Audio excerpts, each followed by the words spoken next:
Hello guys. आज की video में हम पढ़ेंगे जनरल फार्माकोलॉजी का लेक्चर 1, जिसमें हम कवर करेंगे जनरल फार्माकोलॉजी के बेसिक कंसेप्ट्स एंड ये पहला लेक्चर है फार्माकोलॉजी का और हमारे इस मैराथन क्लासेस का पहला लेक्चर। सो बेसिकली मैं आपको एक ओवरव्यू दे देता हूँ ये क्लासेस किस किस के लिए है। ये क्लासेस है, एक मैराथन क्लासेस होने वाली है जिसमें हम कवर करेंगे फार्मासिस्ट के ऑल टॉपिक्स, जितने भी सब्जेक्ट है फार्मासिस्ट में उनके जितने भी टॉपिक्स है वो हम सब कवर करेंगे इन आने वाली मैराथन क्लासेस में। अब ये मैराथन क्लासेस आपके किस काम आ सकती है? आप किसी गवर्नमेंट एग्जाम की तैयारी कर रहे हैं फार्मासिस्ट की, उस काम के लिए आप इस मैराथन क्लासेस को प्रेफर कर सकते हैं, देख सकते हैं। आप जीपैट या नाइपर के लिए इस मैराथन क्लासेस को देख सकते हैं। इसमें पूरे पॉइंट्स कवर किए जाएंगे इन मैराथन क्लासेस में, हर सब्जेक्ट को कवर किया जाएगा आने वाले दिनों में। बिना किसी देरी के अब मैं अपना लेक्चर कंटिन्यू करता हूँ। जो आज की क्लास है वो है जनरल फार्माकोलॉजी। जनरल फार्माकोलॉजी के बारे में हम बात करेंगे। और एक और बात, ये एक मैराथन क्लासेस है, मैं इसमें इतना डिटेल में नहीं बताऊंगा, इसमें जल्दी जल्दी आपको पूरा कवर करवाने की कोशिश करूंगा पूरा टॉपिक जो है। आज जो लेक्चर 1 है इसमें पूरा कंप्लीट जनरल फार्माकोलॉजी तो नहीं है, लेकिन जितने पॉइंट्स है वो मैं बताऊंगा। करते शुरू। जनरल फार्माकोलॉजी जनरल फार्माकोलॉजी से हम शुरू करते हैं। सबसे पहले बेसिक कंसेप्ट जान लेते हैं। कुछ टर्म्स हैं जो जानना आपको ज़रूरी है अगर आप फार्माकोलॉजी पढ़ नहीं चाह रहे हैं तो। फार्माकोलॉजी क्या है? स्टडी ऑफ ड्रग्स, यानी ड्रग्स के बारे में स्टडी करना इसमें इंक्लूड है फार्माकोलॉजी में। कुछ टर्म है लाइक फादर ऑफ फार्माकोलॉजी। कौन है अपने फादर ऑफ फार्माकोलॉजी? है Oswald Schmiedeberg. Oswald Schmiedeberg. Father of pharmacy William Procter. William Procter father of pharmacy in India. जो ये फादर ऑफ फार्मेसी है ये विलियम प्रॉक्टर, और जो इंडिया में फादर ऑफ फार्मेसी है वो है doctor M L. Schroff, Mahadev Lal Schroff. Doctor M L. Schroff, इसका फुल फॉर्म है महादेव लाल स्क्रॉफ। फार्माकोलॉजी फार्माकोलॉजी दो टर्म में डिवाइड है। फर्स्ट है फार्माकोकाइनेटिक्स, सेकंड है फार्माकोडायनेमिक्स। फार्माकोकाइनेटिक्स में अपना इंक्लूड है मूवमेंट ऑफ ड्रग, यानी फार्माकोकाइनेटिक रिप्रेजेंट करता है ड्रग की मूवमेंट को। वहीं दूसरी तरफ डायनेमिक रिप्रेजेंट करता है ड्रग की पावर को। काइनेटिक यानी मोशन होता है, मोशन यानी मूवमेंट। डायनेमिक यानी पावर, यानी ड्रग की पावर। सिंपल भाषा में कहे तो हम कह सकते हैं कि what body does to the drug, यानी बॉडी ड्रग के साथ क्या करेगी। और डायनेमिक में है what drug does to the body, यानी ड्रग बॉडी के साथ क्या करेगी। समझे? बॉडी ड्रग के साथ क्या करेगी वो होता है फार्माकोकाइनेटिक में इंक्लूड, जिसमें आते हैं हमारे ADME। ए से होता है एब्जॉर्प्शन, डी से डिस्ट्रीब्यूशन, एम से मेटाबॉलिज्म और बायोट्रांसफॉर्मेशन, ई से एक्सक्रीशन, यानी जो बॉडी है वो ड्रग का करवाएगी एब्जॉर्प्शन, डिस्ट्रीब्यूशन, मेटाबॉलिज्म, एक्सक्रीशन। तो ये चार चीजें करवाएगी बॉडी ड्रग का। What body does to the drug. Second term pharmacodynamic, इसमें होता है what drug does to the body, यानी ड्रग बॉडी पे क्या करेगी, यानी ड्रग का एक्शन, ड्रग बॉडी पे एक्शन शो करेगी, उस पर एडवर्स इफेक्ट और टॉक्सिक इफेक्ट शो करेगी। ये ड्रग बॉडी पे इफेक्ट देगी। सिंपल भाषा में ये दोनों चीज इस तरह से डिवाइड है। डिस्ट्रीब्यूशन यानी होता है बाइंड प्लाज्मा प्रोटीन, जिसमें डिस्ट्रीब्यूशन होता है ड्रग जाती है अलग अलग प्लाज्मा प्रोटीन से बाइंड करती है। मेटाबॉलिज्म को अपन बायोट्रांसफॉर्मेशन में कहते हैं, जो कि लिवर में होता है। ये हम आगे और जानेंगे। इसके बाद आता है ये हो गया फार्माकोलॉजी। अब ड्रग क्या है? It is an active chemical entity present in medicine and that is used for diagnosis, prevention, mitigation, treatment, cure of disease। यानी देखिए ड्रग क्या है?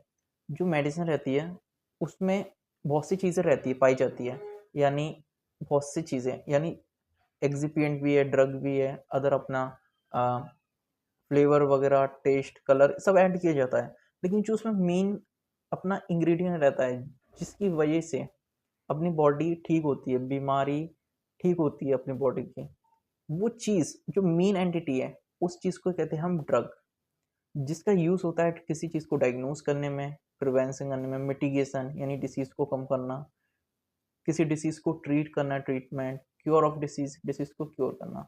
तो ये सारे इसके यूज़ है ड्रग के। अब आता है अकॉर्डिंग टू WHO इन 1966। तो ये WHO ने डेफिनेशन दी थी ड्रग के बारे में। क्या दी थी? Drug is an any substance और product that is modify physiological और pathological state for benefit of recipient. तो ये ड्रग की डेफिनेशन है अकॉर्डिंग टू WHO, जिसने कब दी थी? 1966 में। Drug is an any substance और product that is modify physiological और pathological state for benefit of recipient. आगे आता है एपीआई। एपीआई यानी एक्टिव फार्मास्यूटिकल इंग्रेडिएंट, यानी जो अपना मेन एंटिटी है, ड्रग है, एक्टिव फार्मास्यूटिकल एंटिटी, उसको कहते हैं एपीआई। सेकेंड, अब क्या है? Illicit drug, additive drug which cause addiction. ठीक है, कुछ ड्रग होती है जो एडिक्शन कॉज करती है, उन्हें हम कहते हैं एडिक्टिव ड्रग या illicit drug. Only 19 ml of alcohol is good for heart.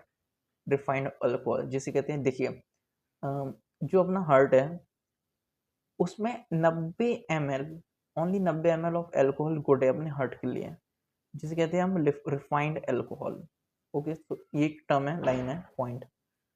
Second term इसके टॉप पे लिखा है जो WHO हेडक्वार्टर जेनेवा में है, Switzerland. Second, loss of blood into body, anaemia, जिसको कहते हैं एनीमिया, यानी बॉडी में से जब ब्लड लॉस होता है उसको कहते हैं, उस कंडीशन को कहते हैं एनीमिया। ये एक एक्स्ट्रा पॉइंट के तौर पे आप नोट कर सकते हो, हालांकि इसमें इंक्लूड मगर एक्स्ट्रा पॉइंट है ये। ओके, सो हाँ, और एक और चीज़, आप नोट्स बनाते जाइए इसके। वैसे तो मैं ट्राई करूँगा इसको प्रोवाइड कर दूँ नोट्स, लेकिन आप अपने भी नोट्स बनाते जाइए अपनी हैंड राइटिंग में। अब अगला टर्म आता है फार्माकोथेराप्यूटिक। फार्माकोथेराप्यूटिक क्या है? Apply of knowledge of any disease and drug of patient to recover the patient is called pharmacotherapeutics. देखिए, जो भी आपको डिसीज की नॉलेज है, किसी भी डिसीज की और ड्रग की, तो उसका आप यूज करते हैं किसी पेशेंट को रिकवर करने के लिए। उस नॉलेज को आप यूज कर रहे हैं किसी पेशेंट को रिकवर करने के लिए, उसकी बीमारी को ठीक करने के लिए, उस चीज को कहते हैं फार्माकोथेराप्यूटिक्स। ओके, तो एक टर्म था। अगला नोट में क्या है? एक नोट है, patent is only for 20 years. एक नोट है, पॉइंट है कि पेटेंट जो रहता है, किसी चीज का पेटेंट करवाते हैं, वो सिर्फ 20 साल के लिए वैलिड रहता है। आपको फिर 20 साल बाद दोबारा से पेटेंट करवाना पड़ता है, रिन्यू करवाना पड़ता है। ओके, अब कीमोथेरेपी। कीमोथेरेपी, अब देखिए मैं इसको ये क्या है, शॉर्ट नोट्स है और एक मैराथन क्लास है, तो जल्दी जल्दी चीज़ें मैं कवर कर रहा हूँ। आपको लग रहा होगा कि मैं एक टर्म से हटके नया टर्म बता रहा हूँ, तो ऐसा नहीं है, ये सिर्फ एक मैराथन क्लासेस है और इसमें पूरे पॉइंट कवर है। ये बहुत ही IMP नोट्स है, सो आप पढ़िए, बस इसको पढ़िए। आगे वाली वीडियो में हम आपको MCQs भी करवाएंगे, और इस जो MCQ रहेंगे वो इन नोट्स में से रहेंगे और कुछ अलग से रहेंगे। सो बेफिक्र होके आप पढ़िए, ये एकदम सफिशिएंट है मटेरियल। अगला नाम है chemotherapy. A therapy done by chemicals. Therapy done by chemicals, उसको कहते हैं कीमोथेरेपी। तो इसका डेफिनेशन है, treatment of malignancy, systemic infection with specific drug with no और minimal effect on host. These are selective toxicity against infecting organism. यानी किसी malignancy, यानी जो अपना कैंसर ट्यूमर है, उस चीज को ट्रीट करना, उसको ट्रीट करना विदाउट अपने जो होस्ट है, पेशेंट है, उसको चोट पहुंचाए, उस चीज को कहते हैं हम कीमोथेरेपी। ओके, अब इसमें क्या होता है आगे? मैलिग्नेंट सेल क्या होता है, जिसको अपन कहते हैं कैंसर सेल। सिस्टमिक यानी बॉडी के अंदर। सो ये टर्म है। डेफिनेशन थी इसकी। अब अगला पॉइंट है source of drug, sources of drug. तो फर्स्ट है plant source, animal source, microbial source, marine source, mineral source, synthetic source, biotechnology. तो ये सारे सोर्स है। अब जो प्लांट सोर्स है उसमें आता है अल्कलॉइड्स, ग्लाइकोसाइड्स, ऑयल एक्सेट्रा, और भी चीज़ें हैं, वॉलेटाइल ऑयल, ये चीज़ें हम पढ़ेंगे कोगनोसी में। एनिमल सोर्स आता है, इसमें आता है fish liver oil, code liver oil, insulin, vitamin B12, ये सब कवर किया जाएगा इंसुलिन, विटामिन B12 आगे आने वाली वीडियो में। माइक्रोबियल सोर्स है एंटीबायोटिक, मोस्टली एंटीबायोटिक ही होते हैं। मैरीन सोर्स रहते हैं जो समुद्र से पाए जाते हैं। मिनरल सोर्स इसमें आता है gold, drug, aluminium hydroxide, magnesium hydroxide, iron, iodine. Iron क्या, एनीमिया की कम होने पर, एनीमिया कम होने पर हम आयरन देते हैं, यानी जो ब्लड लॉस हो रहा है उसमें हम आयरन देते हैं। थायराइड, थायराइड में iodine, T3, T4, TSH। Okay. Synthetic source है फिर biotechnology, RDNA technology, example human growth hormone, anti cancer drugs, human insulin. तो ये सारे सोर्सेज हैं ड्रग के। Okay, sources of drug. अब आता है ड्रग नोमेनक्लेचर। ड्रग नोमेनक्लेचर में यानी 3 टाइप में डिवाइड है। पहला है chemical name, second non proprietary name, फिर है तीसरा प्रोप्राइटरी नेम यानी personal brand name. Chemical name में आ जाते हैं IUPAC नेम ऑफ ड्रग, यानी जो अपने पढ़े थे IUPAC नेम, वो चीज़ रहती है केमिकल नेम में। जैसे किसी ड्रग का हम दे देते हैं ना, उसका स्ट्रक्चर दे देते हैं मिथाइल प्रोपाइलीन या 1 ब्यूटेन 2 मेथाइल इथेन। मैं इस तरह से जो रहता है वो रहता है chemical name, IUPAC name. Okay, non proprietary name क्या है और प्रोप्राइटरी नेम, मेन चीज़ ये है। इसमें क्या डिफरेंस है नॉन प्रोप्राइटरी नेम में और प्रोप्राइटरी नेम में। अब देखो, नॉन प्रोप्राइटरी नेम में ऐसे नेम जो एक्सेप्ट होगा बाय साइंटिफिक बॉडी जब तक ये नाम फार्माकोपिया के अंदर प्रिंट नहीं हुआ है, अप्रूव नेम, यही नॉन प्रोप्राइटरी नेम है। देखो, कुछ ड्रग रहते हैं हमारे, क्या रहते हैं नेम, जो ड्रग रहते हैं, बहुत से ड्रग है जो फार्माकोपिया में इंक्लूड है, जो इंक्लूड है फार्माकोपिया में, जिनका हो चुका है, पेटेंट है, मतलब है, उनको कहेंगे हम प्रोप्राइटरी नेम। और जो प्रिंट अप्रूव नहीं हुआ है उन्हें कहेंगे नॉन प्रोप्राइटरी नेम। अब जब प्रिंट होगा देन कॉल्ड ऑफिशियल नेम और जेनेरिक नेम। जेनेरिक यस, यही होते हैं जेनेरिक नेम। जब प्रिंट हो जाएंगे फार्माकोपिया में तो उनको कहेंगे ऑफिशियल नेम, और वही कहलाते हैं जेनेरिक नेम। आप देखते हो मार्केट में कुछ आती है जेनेरिक मेडिसिन, कुछ होती है ब्रांड मेडिसिन। तो यही चीज़ रहती है, जो जेनेरिक मेडिसिन रहती है वो क्या रहती है, प्रिंट रहती है फार्माकोपिया में, वो ऑफिशियल रहती है। और जो प्रिंट नहीं रहती वो क्या रहता है, कंपनी खुद, जो कंपनी रहती है फार्मास्यूटिकल कंपनी, वो अपने खुद ब्रांड निकालते हैं, और जो वो ड्रग रहती है वो अपने नाम से सेल करके उस ड्रग को बेचते हैं, जिनका प्राइस बहुत ही ज़्यादा रहता है। तो यही डिफरेंस होता, इसलिए ये रीज़न है मेन, जेनरिक जो ड्रग रहती है उनके प्राइस बहुत कम रहते हैं, और जो ब्रांड ड्रग है, ब्रांडेड ड्रग, वो क्या है, कंपनी बनाती है खुद, अपना लॉन्च करती है अपने ब्रांड से, अपने नाम से, इसलिए वो क्या है, उसका प्राइस बहुत अपने मन मर्जी से रखती है। यही रीज़न है उसका प्राइस बहुत हाई रहता है as compare to generic name. So official can only one, but approved name are more than one। यानी ऑफिशियल जो नेम है वो एक ही रहता है, और जो अप्रूव नेम है वो मोर देन वन हो सकते हैं। यानी आपने देखा होगा, अब पैरासीटामोल है कोई ड्रग है, ये जैसे और भी ड्रग ले लो आप एग्जांपल, तो कंपनी क्या करती है, हर कंपनी आपने देखा होगा सिप्ला है, वो अपने नाम से उसी ड्रग सेम है लेकिन वो अपने नाम से ब्रांड कर रही है, वो अपने नाम से मार्केट में बेचेगी। सन फार्मा ले लो और भी ले लो, ये मतलब जो अलग अलग कंपनी है वो अपने नाम से बेचती है ड्रग को। तो यही वही चीज़ बताई है कि ऑफिशियल नेम तो एक ही है पैरासीटामोल, लेकिन जो अप्रूव नेम है वो मोर देन वन है, अलग अलग कंपनी के।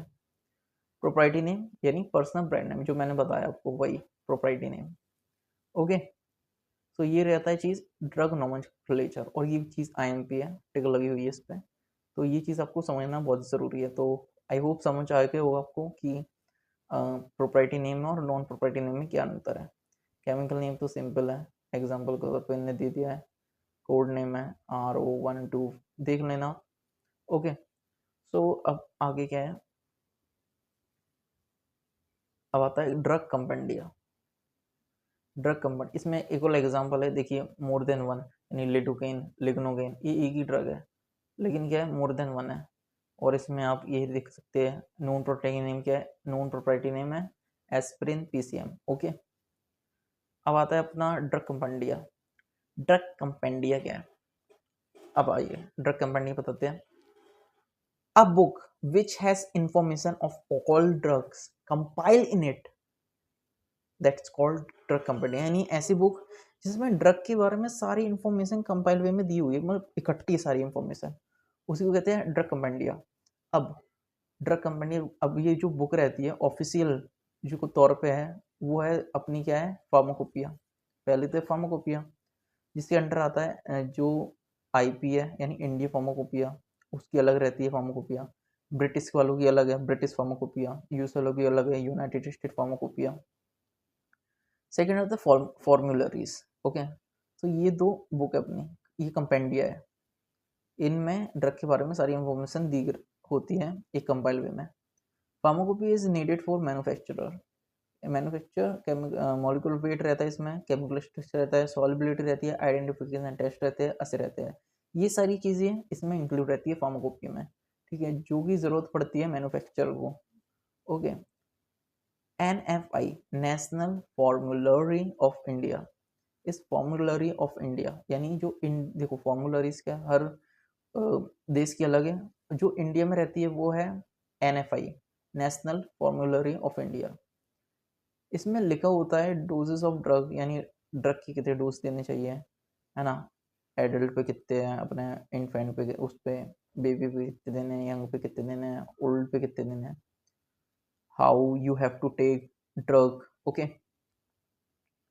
अब आता है NFI is needed for pharmacist, NFI is needed for pharmacist, doses form, dose, contraindication, precaution, adverse effect, ये सारी चीज़ें इसमें कवर रहती है NFI में। और ये ज़रूरत होती है फार्मासिस्ट को, क्योंकि वो सारी चीज़ें वो इसमें से देखता है कि डोजेस फॉर्म, डोजेस ये किस चीज़ में कॉन्ट्राइंडिकेशन है, इसकी प्रिकॉशन क्या है, एडवर्स इफेक्ट क्या है, इस है ना, तो इसमें सब चीज़ें इंक्लूड रहती हैं। अब ये दो थे फार्माकोपी और जो नेशनल फॉर्मूलरी ऑफ इंडिया, तो ये है अपने ऑफिशियल। अब जो आते हैं कुछ होते हैं नॉन ऑफिशियल, उसमें आता है Martindale, physician desk reference, PDR, तो ये अपने नॉन ऑफिशियल। ओके, अब एक पॉइंट है इसेंशियल ड्रग। इसेंशियल ड्रग आप नोट करके लिख सकते हो कि अपडेटेड एवरी 2 ईयर्स, कुछ इसेंशियल ड्रग होती है जो अपडेट होती है एवरी 2 ईयर्स में। ओके, अब आता है chemical entities, chemical structure, chemical property, solubility, identity, ऐसे, ये छोड़िए आप, कुछ नहीं है। अब इसके बाद आता है prescription drug and non prescription drug. तो prescription drug and non prescription drug, इसमें क्या अंतर है, सिंपल वे में बताऊं, प्रिस्क्रिप्शन ड्रग ऐसी ड्रग है जो डॉक्टर आपको प्रिस्क्राइब करता है, आप बिना डॉक्टर की परमिशन के उन ड्रग को मेडिकल स्टोर से नहीं ले सकते। आप अगर जाते हैं मेडिकल से तो आपको प्रिस्क्रिप्शन होना चाहिए उस डॉक्टर से कि आप उस डॉक्टर ने आपको वो ड्रग प्रिस्क्राइब करी है, तभी वो मेडिकल वाला आपको वो ड्रग देगा। सो ऐसी ड्रग होती है prescription drug. Non prescription drug में आपको डॉक्टर की कोई ज़रूरत नहीं, आप डायरेक्ट चाहिए मेडिकल वाले पे बोल दिए कि मेरे को ड्रग चाहिए, वो ड्रग दे देगा। सो जो प्रिस्क्रिप्शन ड्रग है वो आती है शेड्यूल H के अंदर। Prescription drug is that drug which prescribed by doctor which including schedule H, okay, schedule H without RMP, लिखा है without RMP, यानी registered medical pharmacist, okay, without RMP not given, नहीं देंगे। एग्जाम्पल भी है like morphine, non prescription drug में आता है। नॉन प्रिस्क्रिप्शन में आएगा अपना found normally on general store also called OTC drug, यानी over the counter drug. Example paracetamol हो गई, जाइए मेडिकल पे दे देगा आपको, एस्प्रिन दे देगा, विटामिन दे देगा, एंड से दे देगा। इसमें आपको कोई नीड नहीं है डॉक्टर की लिखवाने की। ओके, तो ये था बेसिक सा। ओके, ये अंदर आपको आगे हुआ समझते हैं। ये आईएमपी है कि प्रिस्क्रिप्शन ड्रग जो रहती है वो शेड्यूल एच में इंक्लूड है। ओके, शेड्यूल एच याद रखना, शेड्यूल एच, एच है, प्रिस्क्राइब है, एच से है, प्रिस्क्राइब है, ड्रग प्रिस्क्राइब है। ओके, अगला आता है ऑर्फन ड्रग। ये भी बहुत आईएमपी टर्म है। ऑर्फन ड्रग क्या होती है? देखिए, orphan drug act of USA, ये एक एक्ट है, याद करना, 1983 में आया था orphan drug act of USA. ठीक है, सो इसकी ट्रिक है 1983 में, 1983 when India won first world cup, यानी इंडिया जब अपना फर्स्ट वर्ल्ड कप जीता था 1983 में, तब आया था ये act, orphan drug act of USA. Okay, 1983 में। सो ऑर्फन ड्रग क्या है? Orphan drug is that drug which formed for rare disease, यानी ठीक है, कुछ ड्रग क्या है बहुत ही रेयर होती है, मान लीजिए 100 में से एक को, या लाखों में से एक को या दो को, समझ रहे हो? सो इन डिसीज के लिए जो ड्रग बनाई जाती है उनको कहते हैं हम ऑर्फन ड्रग। समझ रहे हो? ऑर्फन ड्रग, उन ड्रग को कहेंगे ऑर्फन ड्रग। कॉर्ट रिकवरी नहीं हो पाती है। ठीक है, यूएसए क्या एक लाइन है इसमें, यूएसए 0.2 मिलियन से कम लोगों को जो ड्रग बने थे, दैट इज ऑर्फन ड्रग, बने हैं, दैट इज ऑर्फन ड्रग। यानी क्या है मतलब इसका, 0.2 मिलियन से कम लोगों के लिए जो ड्रग बनाया गया है उन्हें कहेंगे ऑर्फन ड्रग, यूएसए के अकॉर्डिंग। ओके, एग्जाम्पल है कुछ ड्रग के जो कि ऑर्फन ड्रग में इंक्लूड है, रितुक्सिमाब, रिफैक्सिमिन, पैरोमोमाइसिन, निलोक्टिनिव, कोलचिचिन, कार्बोप्रोस्ट, बिवासिजुमाब, क्लोफाजमीन, ब्यूसल्फान एंड थायोडेपा, एट्रोम्बोपेग भी है। ये सारे ड्रग हैं, देख सकते हैं आप। कुछ है इसमें, ये है अपना गट में यूज होता है रिफैक्सिमिन, पैरोमोमाइसिन एंटीबायोटिक है, निलोटिनिव है अपना एंटी कैंसर, कोलचिचिन है अपना आर्थराइटिस, कार्बोप्रेगनेंसी अबॉर्शन में देते स्टोमक के लिए बेवासिजुमाब, लेप्रोसिकल, क्लोफाजिमिन। इसकी ट्रिक है, वैसे ये ज़रूरत नहीं है, या आप पढ़ लीजिए, ऐसा याद करना ज़रूरत नहीं है। ओके, चाहे आप ट्रिक कर सकते हैं कि ऋतु पारो नीले कुलचे कार में बेबस कुल्फी, यानी ऋतु जो और पारो थे वो नीले कुलचे खा रहे थे कार में बैठ के, या फिर नीली कार में कुलचे खा रहे थे बेबस होके कुल्फी के साथ। ओके, एक ट्रिक है, कर सकते हो आप। अब अगला आता है route of drug administration, route of drug administration. Okay, इसमें रूट पढ़ेंगे हम, अलग अलग रूट है। सो ये लास्ट टॉपिक है आज के लेक्चर का। सो इसमें पढ़ेंगे हम route of drug administration. Okay, तो पहला आता है इसमें टॉपिकल एक्शन, यानी लोकल। लोकल इसमें इंक्लूड है oral cavity, oropharyngeal, nasal, eye, ear, GIT, anal, urethra, irrigation solution. तो ये सारे होते हैं लोकल रूट से दिए जाते हैं, यानी टॉपिकल एक्शन शो करते हैं। इनहेलर्स, सल्ब्यूटामोल, लाइक एग्जांपल है सल्ब्यूटामोल। ठीक है, एक्ट ऑन ब्रोंकाई, ब्रोंकाई पे एक्ट करता है। Sucralfate for gas source action, topical है, ये भी टॉपिकल है। ओके, इनहेलर्स भी टॉपिकल में इंक्लूड है। ओके, याद रखना। And acid always show topical action, जो एंड एसिड होते हैं ऑलवेज शो करते हैं क्या, टॉपिकल एक्शन। ये लाइन आई है, and acid always show topical action.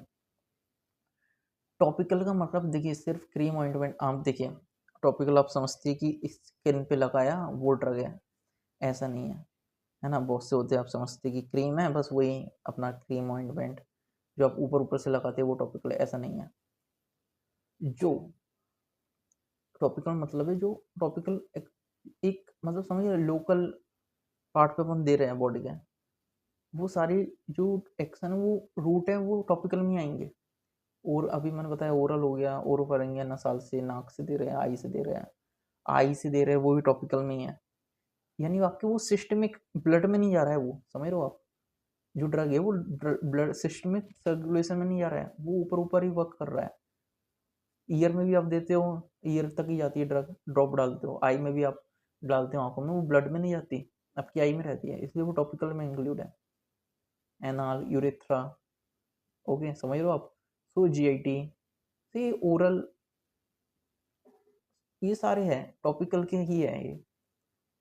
अब लोकल एनेस्थेसिया आप दे रहे हो, also so topical action, okay local anaesthesia दे दिया आपने, लिडोकेन हो गया, लिग्नोकेन, ये सब local anaesthesia. irrigation solution used during RCT at teeth to clean or kill bacteria inside। यानी देखिए आप, irrigation solution होता है तो आपके teeth में जब बैक्टीरिया वगैरह चले जाता है उसको साफ करने के लिए, मारने के लिए irrigation solution का यूज करते हैं। तो ये भी अपना टॉपिकल में आएगा, लोकल एक्शन, ओके। अब आता है, ये नोट है, बताता हूँ मैं आपको आगे। अब इसमें आता है डीपर टिश्यू, इसमें भी लोकल में ही आएगा, ये भी लोकल में ही आएगा deeper tissue. Intra articular is go into deep tissue and joints. Intra articular, जो आप इंट्रा आर्टिकुलर इंजेक्शन देते हैं आर्टरी में, वो भी आपका डीप टिश्यू में आता है एंड जॉइंट, ठीक है, तो ये भी लोकल में ही आएगा। ग्लूकोकॉर्टिकॉइड्स है, is given in intra articular, है ना, रूट जॉइंट्स में देते हैं। सिनोवियल फ्लूइड खत्म हो जाता है ना, तब दिया जाता है, जाता है, जॉइंट से आवाज आती है, टक टक आवाज नहीं आती घुटनों में, तो क्यों आती है, सिनोवियल फ्लूइड खत्म हो जाता है उसमें, तो उसमें अपन कहते हैं ग्लूकोकॉर्टिकॉइड, ओके। अब देखिए एग्जांपल है इसमें, और intraarticular route in between joints में देते हैं, intrathecal between spinal cord, intrathecal, ठीक है, behind eyes, behind eye, eye के पीछे देते हैं, उनको कहते हैं इंट्रारेट्रोब्यूलर, एग्जांपल कॉर्टिकोस्टेरॉइड्स, ठीक है। तो ये सारे आते हैं अपने डीपर टिश्यू के रूट सारे, ये भी लोकल में आएंगे। अब एक पॉइंट है, a route which goes in spinal cord is intrathecal route, यानी जो जो आप रूट है ना, जो जो स्पाइनल कॉर्ड में आप दे रहे हो ड्रग, उस रूट को कहेंगे इंट्राथेकल रूट, ओके। अब आता है arterial supply, arterial supply, okay. ये लास्ट पॉइंट है, arterial supply, intra arterial injection, artery, it givens in heart attack, okay, heart attack में देते हैं ये, आर्टेरियल सप्लाई है, जो हार्ट अटैक होता है तो ये क्या चेस्ट में दिया जाता है, gives in chest to contract heart adrenaline, okay, adrenaline देते हैं। हार्ट क्या है, हार्ट अटैक आता है वो कॉन्ट्रैक्ट नहीं हो पाता, कॉन्ट्रैक्ट करवाने के लिए हम ये इसको देते हैं, ठीक है।